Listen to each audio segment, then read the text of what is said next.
सूरत महिपाला,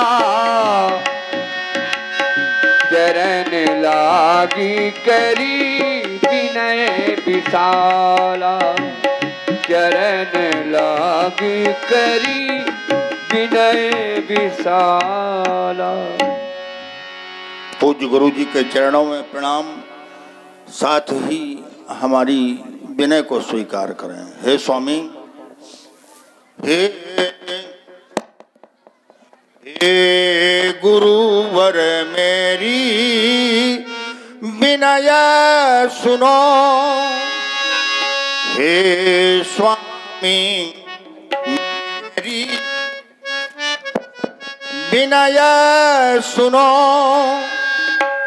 मैं विनय सुनाने आया हूँ।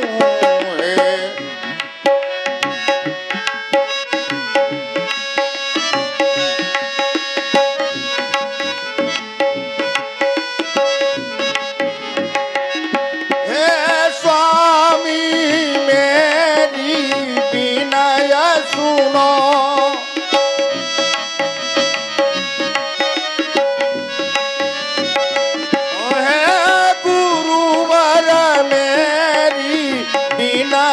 सुनो, मैं विनय सुनाने आया हूँ।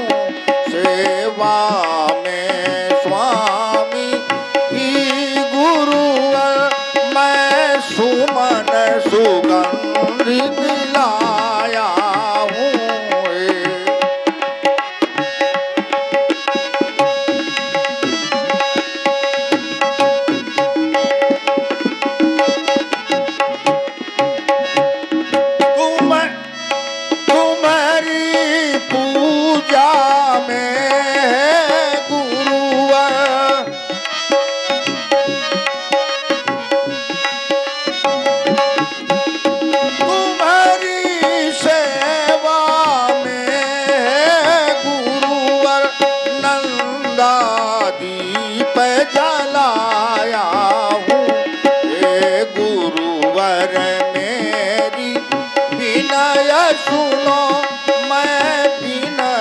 सुनाने आया हूँ।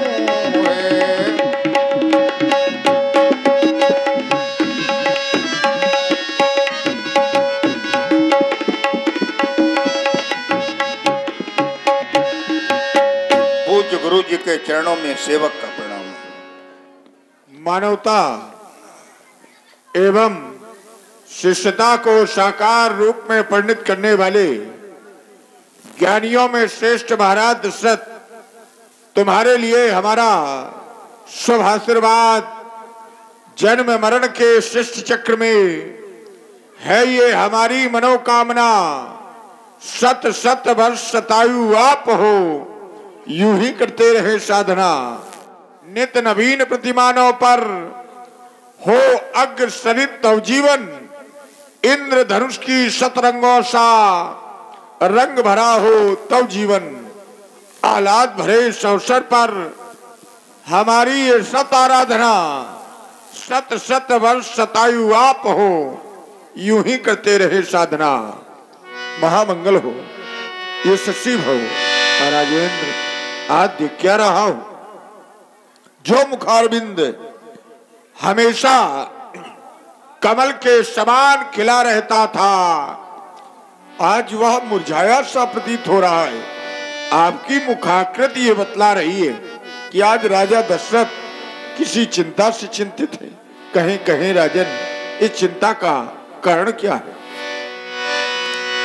निजी दुख सुख सब गुरु ही सुनायो। हे स्वामी, वैसे तो हम आपके चरण कमलों के दर्शन नित्य प्रति करते रहे और नित्य हमने अपना आपको सुख सुनाया है, लेकिन आज सुख के पहले निज दुख। निज दुख है क्या? आप देख रहे हैं चौथापन आ गया, बुढ़ापा आ गया, आज तक कोई संतान नहीं। नित्य आपको प्रणाम किया, आपने आशीर्वाद दिए, लेकिन जिस आशीष की हमें आवश्यकता है वो आशीष आपके द्वारा भी नहीं मिला। हम जानना चाहते हैं क्या हमारे बाद ये अयोध्या का राज्य सिंहासन सूना हो जाएगा? हमारे बाद प्रजा का पालन पोषण कौन करेगा? क्या सूर्यवंश का अंत हमारे ही द्वारा होने वाला है? यही दुख को लेकर आज आपके चरण कमलों के दर्शन कर रहे हैं। सुने प्रभु। गुरुवर जाता जीवन बीता, ये जीवन धीरे धीरे व्यतीत हुआ जा रहा है। गुरुवर जाता जीवन बीता, इसे संयोया नव उमंग से, कलरव गूंजित स्वर तरंग से, छल कर पाया पर ये मधु घट, जन्म जन्म का रीता। गुरुवर जाता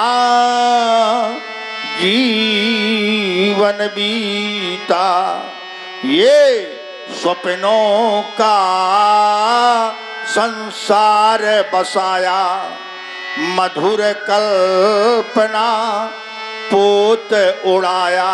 इतना सब कुछ होने के बाद भी कोरे कागज पढ़े रात दिन, रखी रह गई गीता। गुरुवर जाता जीवन बीता, परदेसी को मीत बनाया, चिर सिंचित मधु प्यार लुटाया। बाकी रह गई दुसह वेदना, मैं हारा वो जीता।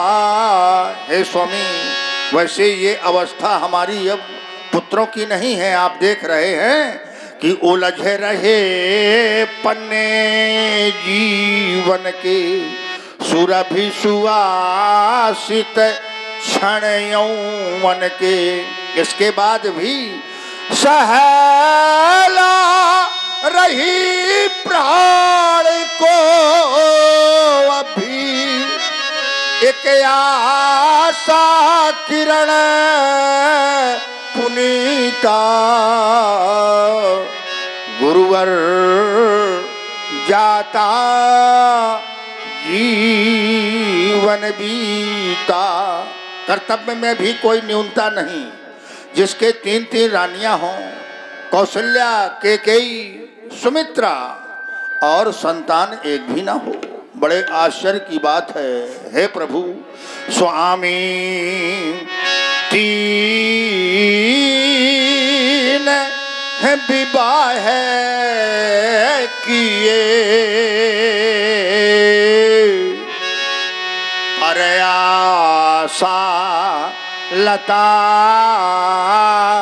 हरी ना हुई है। चौथा पने आया मेरा, अब तक वो स्वर्ण घड़ी ना हुई। मैं जानना चाहता हूँ, मेरे ना रहने के बाद इस अयोध्या का अधिकारी कौन होगा? अधिकार भविष्य में कि किसका है जो अब तक गुरु अंधेरा है। मैं निर्बल होता जाता हूँ, इस प्रबल दुख ने घेरा है।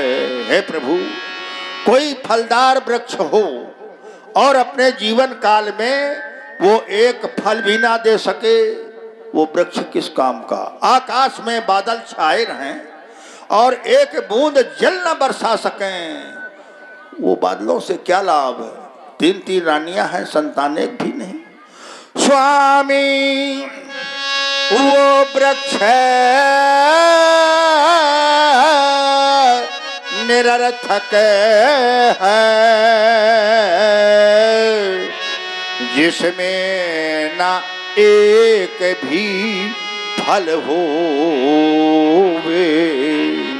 वो मेघ कहाँ शोभा देता जिसमें ना बूंद भर जले होवे। हमें ज्यादा पुत्रों की आवश्यकता नहीं है। किसी किसी पिता के बहुत पुत्र होते हैं, 4, 6, 10 पुत्र भी होते हैं, लेकिन जो पिता के नाम को भी डुबा दें, ऐसे अधिक पुत्रों से क्या लाभ। पुत्र एक हो, सुपुत्र हो, पिता के नाम को ऊंचा करने वाला हो। वही निवेदन मैं आपसे कर रहा हूं स्वामी कि ज्यादा ना हो तो एक ही हो,